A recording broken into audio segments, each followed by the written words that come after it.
Now, Aaron is here with all the business news. And I think, Aaron, you're kicking off with global trade. I am. You know I'm kicking off with that because I literally just spoke to you 5 seconds ago. Yeah, well, you're playing the old game. Playing the old game, aren't you, Stephen? Yeah, we're talking trade. We're talking, hello there. Japanese Prime Minister Shinzo Abe, he is expected to meet the US President Donald Trump at the White House. They're expecting to do that later on today. Trade and efforts to contain North Korea's nuclear program are certainly on top of that agenda. Abe is one of Trump's closest allies on the world stage, and President Trump is planning to visit Tokyo in late May. So let's get more. Wendy Cutler is Vice President and Managing Director of the Asia Society Policy Institute and the former Acting Deputy US Trade Representative, and joins us. Wendy, great to have you with us on the program. Hey, listen, Wendy, normally in a story like this, a trade story, we go, you know, what do both sides want? But this is a case like Japan doesn't really want it. Japan will say, hang on, we already had a really good deal. We don't want to do this again. So what is it that President Trump wants from the Japanese? Well, I mean, you're correct. Japan is not the demander here. They felt they did a deal with us. It was in the Trans-Pacific Partnership. The president exited from that deal, and now he's asking Japan to do a bilateral deal.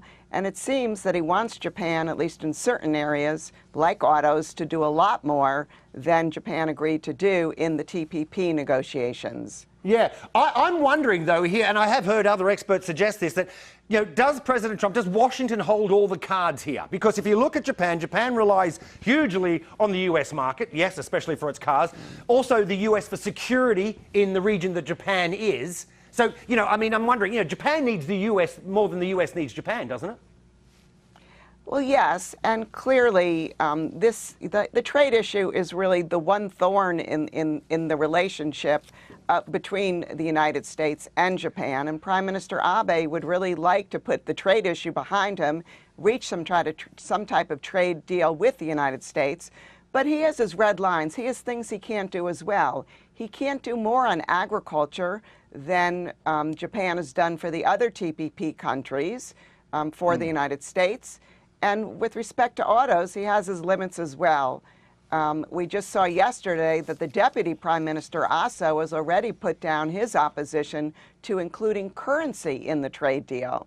So while Japan needs a deal, I don't think they're going to be pushover. I've negotiated with the Japanese for many years. They're tough. Okay. I'm talking about negotiation, you doing that. I was interested to see that you were formerly the Acting Deputy US Trade Representative. So I don't mean to put you on the spot, but I've got to ask you this. Since President Trump has come out and has pretty much complained about every trade deal that the US has, China, Europe, Japan, etc., does that suggest that you, perhaps, and your former colleagues have not really made or negotiated the best trade deals that America could have had in the past?